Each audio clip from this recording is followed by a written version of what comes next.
અમેરિકામાંથી ગેરકાયદેસર ભારતીયો સહિત જેટલા પણ લોકો ગેરકાયદેસર રહી રહ્યા છે તે દરેક લોકોને ડિપોર્ટ કરવામાં આવી રહ્યા છે, પરંતુ અત્યારે હાલ અમેરિકામાં રહેતા તેની સાથે જ ગ્રીન કાર્ડ ધારકોને પણ મનમાં એક ચિંતા ઉદ્ભવી રહી છે કે શું તે લોકોને પણ ડિપોર્ટ થઈને પોતાના વતન ભારત પાછું આવવું પડશે કે કેમ। આજે તેના વિશે જ વિસ્તારપૂર્વક વાત કરીશું। જો તમારી પાસે ગ્રીન કાર્ડ છે, એટલું જ નહીં, ગ્રીન કાર્ડ નથી તો પણ તમારે કઈ બાબતોનું ખાસ ધ્યાન રાખવાનું છે।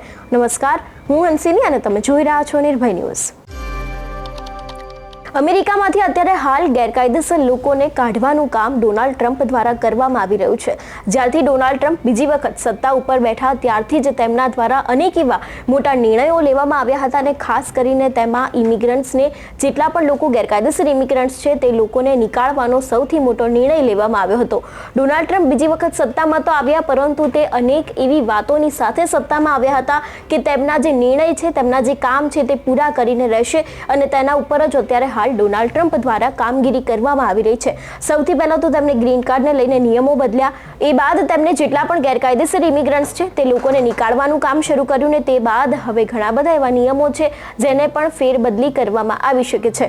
સૌથી પહેલા તો ગ્રીન કાર્ડના નિયમને લઈને વાત કરીએ। તેમના દ્વારા કહેવામાં આવ્યું કે જેટલા પણ લોકો પાસે ગ્રીન કાર્ડ નહીં હોય તે લોકો ઉપર પણ કાર્યવાહી કરવામાં આવશે, તે લોકોની પૂછપરછ કરવામાં આવશે। એટલું જ નહીં, તે લોકોની પાસે ગ્રીન કાર્ડ કેમ નથી, કેટલા સમયમાં ગ્રીન કાર્ડ આવવાનું છે, તે દરેક વાતની પાછળ પણ તે લોકોની તપાસ કરવામાં આવશે તેવું તેમના દ્વારા કહેવામાં આવ્યું હતું। તે બાદ જો વાત કરવામાં આવે તો એમના દ્વારા કહેવામાં આવ્યું હતું કે હવે જન્મજાત જેટલા પણ બાળકો હશે તે લોકોને ત્યાંની નાગરિકતા મળશે નહીં જો તેમના માતા પિતાની પાસે ગ્રીન કાર્ડ નહીં હોય તો। આવું ખાસ એટલા માટે કહેવામાં આવી રહ્યું છે કારણ કે લગભગ અત્યારે 10 લાખની આસપાસ ભારતીય છે તે લોકો અમેરિકામાં રહી રહ્યા છે, પરંતુ તે પોતાના ગ્રીન કાર્ડની વેઇટ કરીને બેઠા છે કે ક્યારે તેમની પાસે ગ્રીન કાર્ડ આવે। એટલે જેટલા પણ 10 લાખ લોકો છે તે લોકો અત્યારે વેઇટિંગ લિસ્ટમાં ચાલી રહ્યા છે, પરંતુ જો તેમની પાસે પણ ગ્રીન કાર્ડ નહીં હોય તો તેમના વિરુદ્ધ પણ કાર્યવાહી કરવામાં આવશે અને તેમનું બાળક છે તેને પણ અમેરિકાની સિટીઝનશિપ નહીં મળે, કારણ કે જે ટ્રમ્પ દ્વારા નિર્ણય છે તેને બદલી દેવામાં આવ્યો છે।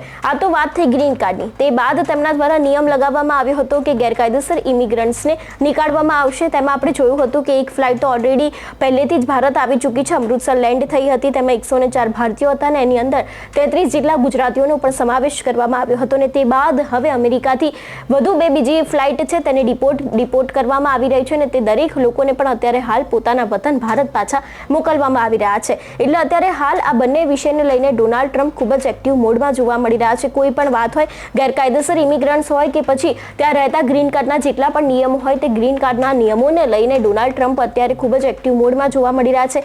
કોઈ પણ વાત હોય, કોઈ પણ નાની વાત હોય તો પણ તેના ઉપર તપાસ કરવામાં આવી રહી છે। સૌથી પહેલા તો હવે અમેરિકામાં રહેતા ભારતીયો પાસે જો ગ્રીન કાર્ડ હોય તો તમારે કઈ બાબતનું ખાસ ધ્યાન રાખવાનું છે। જો સૌથી પહેલી વાત કરવામાં આવે તો ગ્રીન કાર્ડને લઈને જે તે નિયમો બદલાયા છે એ નિયમોની સાથે તમારે તમારા ગ્રીન કાર્ડને અપડેટ કરાવવું ખૂબ જ જરૂરી છે, કારણ કે અનેક એવા નિયમો બદલાઈ જાય છે। કદાચ ત્યાં રહેતા હોય તે લોકોને ધ્યાન નથી હોતું કે ગ્રીન કાર્ડને લઈને આ નિયમ બદલાયા છે, અથવા તો પછી ગ્રીન કાર્ડની સાથે આટલા ડોક્યુમેન્ટની ખૂબ જ જરૂરિયાત ઊભી થાય છે, તો તે દરેક ડોક્યુમેન્ટ તમારી પાસે હોવા ખૂબ જરૂરી છે, કારણ કે અત્યારે હાલ ટ્રમ્પની જે સરકાર છે તે એક કાગળિયા ઉપર એટલું નિર્ખાઈથી કામ કરી રહી છે કે જો તમારી પાસે એક કાગળ નહીં હોય તો પણ તમારા ઉપર કાયદેસરની કાર્યવાહી થઈ શકે છે।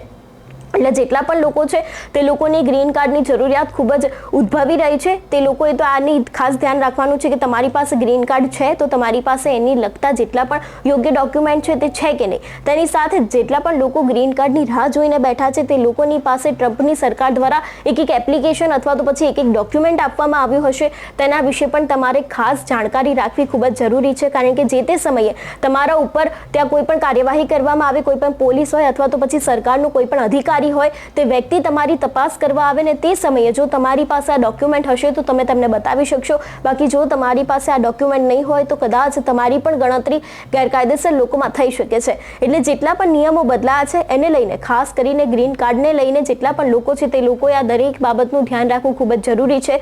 જો કદાચ આ બાબતની સાથે તમે અપડેટ નહીં થાવ તો તમારે પણ કોઈક એવી જરૂરિયાત આવી શકે છે, એક એવી પરિસ્થિતિ ઉદ્ભવી શકે છે કે જેના કારણે તમારે પણ આવી કાયદેસરની કાર્યવાહી તમારી પણ થઈ શકે છે અને તમારી પણ પૂછપરછ અથવા તો પછી તપાસ કરાવવામાં આવી શકે છે।